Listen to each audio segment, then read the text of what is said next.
আসসালামু আলাইকুম। এই ঘাস খাওয়ালে দানাদার দরকার নাই, খামারে লস হবে না। দেশ এবং প্রবাস থেকে যে যেখান থেকে আমার প্রতিবেদন দেখতেছেন সবার প্রতি আন্তরিক শুভেচ্ছা এবং ভালোবাসা হইলো। আশা করি সবাই ভালো আছেন। আজকে যে ঘাসটা নিয়ে আলোচনা করব বা যে ঘাসটা দেখাচ্ছি, এই ঘাসটার নাম ইন্দোনেশিয়ান স্মার্ট নেপিয়ার হাইব্রিড ঘাস।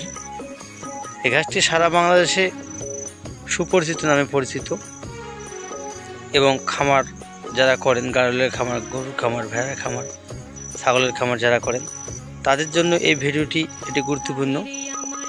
দর্শক, এই ঘাসটি ছাগল খাইতে খুব পছন্দ করে, গাড়লও খুব খাইতে পছন্দ করে। ঘাসটি খুব উচ্চ ফলনশীল ঘাস।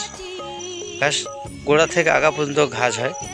যে জমিটি দেখতে পাচ্ছেন এই জমির পরিমাণ প্রায় এখানে আছে 12 শতাংশ জমি। দর্শক দেখতে পাচ্ছেন এই 12 শতাংশ জমিতে আমি এক গেটে কাটিং রোপণ করছিলাম।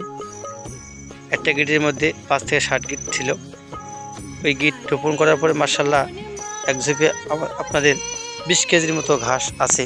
দর্শক আপনারা দেখতে পাচ্ছেন এই যে ঘাস পাহাড় পরিমাণ হয়ে গেছে।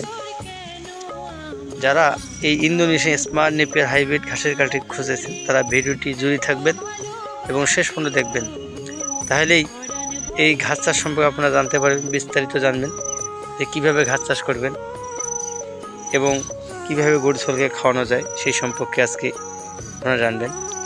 আর যদি ঘাসের পরামর্শ নিতে চান অবশ্যই দর্শক আমার স্ক্রিনে দেওয়া নাম্বার থাকবে, ওই নাম্বার যোগাযোগ করবেন। আমার নাম জামিল হোসেন, সাফল্য খামার টিভি, চিরিবন্দর, দিনাজপুর। যারা ভিডিওটি শুরু করবেন শেষ পর্যন্ত দেখবেন, ঘাসের বা স্মার্ট নেপিয়ার ঘাসের আদ্যপনা জানতে পারবেন। যদি ভিডিওটি ভালো লাগে লাইক কমেন্ট শেয়ার করবেন, চ্যানেলটি সাবস্ক্রাইব করে আমার পাশেই থাকবেন। ধন্যবাদ।